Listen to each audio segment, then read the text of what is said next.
You're with Julian on the Brown Notes and Endgame, Marvel's creative bankruptcy and the groan heard around the world. So everyone is sick and tired of superhero movies and comic book movies and remakes and so on, which have dominated the landscape, and the last couple of years have been really refreshing. So it was like 4 or 5 of the biggest movies every single year were from this world. And it just got overwhelming. And the only saving grace is that the MCU managed to pull off one of the great feats in movie history with their 20-plus story arc, 20-plus movie arc, weaving together 5 or so different independent-ish franchises into one whole and one story that actually ended on a supreme note with the 1-2 of Infinity War and Endgame, and the death of their face, Robert Downey Jr. as Iron Man, in a very poignant way, as well as some of the other more prominent characters like Scarlett Johansson and Green Lady, I've forgotten her name, who came back anyway. And, you know, we thought, well, they did a brilliant job. But of course the money men wouldn't let it go. And they just kept pummeling these movies out. Both DC and MC and Marvel Universe films just kept coming. And they got worse and worse and worse, particularly the branch of Marvel films that featured the likes of Morbius and Madam Web and so on. But even the main branch, the films like The Marvels and Ant-Man 3 and Doctor Strange 2 and Thor 4 were dreadful.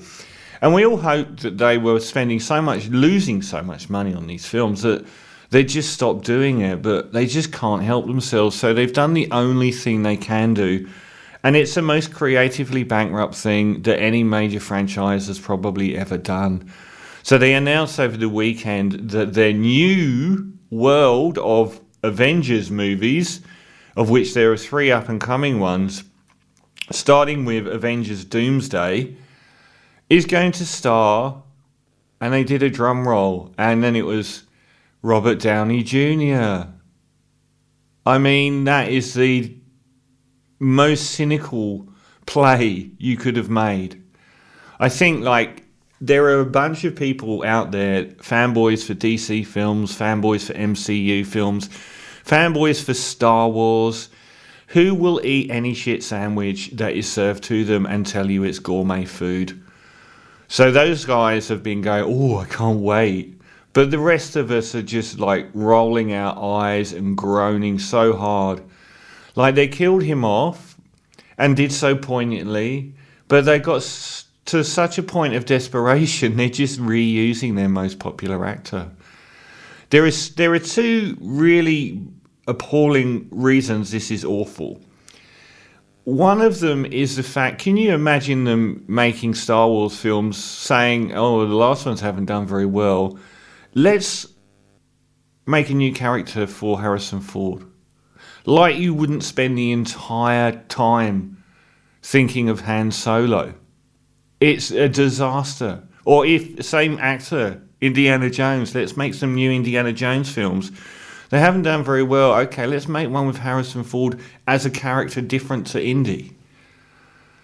It's just the worst idea. You can't do that. Not with some people say, oh, this side character turned up as a different actor. Side character, you just said it. Robert Downey Jr. is the face of Marvel.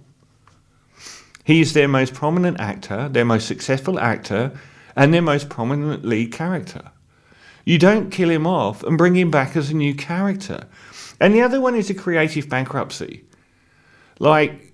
There's absolutely no reason to cast Robert Downey Jr. as Doctor Doom in this film, other than cynicism.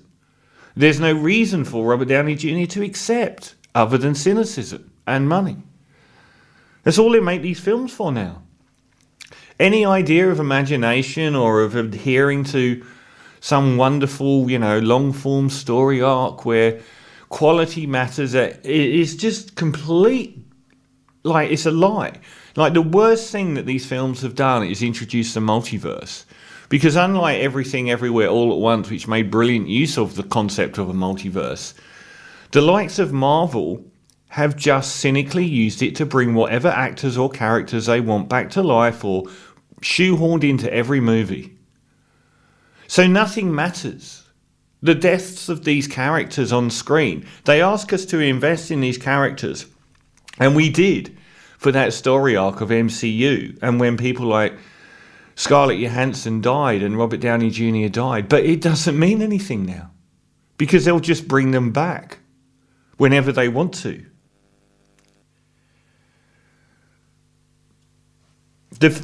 In fact, it's not the first film to have done this. The first real start to this new world of creative bankruptcy and lack of imagination could arguably be the current #1 film globally, Deadpool and Wolverine, where they had, again, the face of a particular branch, the X-Men movies, was undoubtedly Hugh Jackman. And they gave him an amazing send-off in Logan, which was one of the most acclaimed adult superhero films of all time, where he died. And they've just brought him back for no reason other than they know that Ryan Gosling as Deadpool plus his friend, Ryan Gosling. What's a Freudian slip, isn't it? He'll be in the film soon.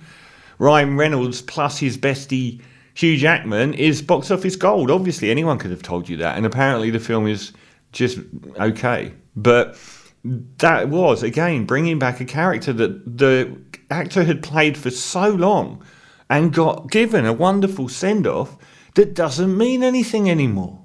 And they'll go, oh no, but multiverse or in this comic, it's garbage. It's just money. It's got nothing to do with them honouring anything. Now nothing matters if anything happens in these films because they'll just reverse it.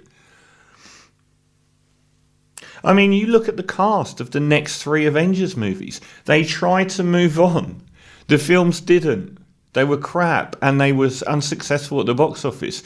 Those next 3 Avengers movies have got people like Chris Hemsworth and Tom Holland as a 45-year-old Spider-Man. They haven't moved on at all. It was supposed to end with Endgame. I really wish it had ended with Infinity War, with half of them dead. To stop this, I think that would have been the best end to any franchise in history anyway, by the way. But it would have given them a lot more headaches. You look at the posters for the Secret Wars, the Avengers films coming out after the Doomsday one, and it's like Thor and Spider-Man again, with the same actors. And they're not the only same actors they're bringing back. They're bringing back virtually everyone. Because sooner or later, someone says your last film made $2 billion at the box office, we'll give you $80 million to star in this film, and people will say yes. But the creative bankruptcy is shocking. There's a quote people keep using without any sense of irony about Robert Downey Jr. Once being the hero Iron Man, now being the villain Doom, Doctor Doom. And that is, if you live long enough a hero, you end up the villain.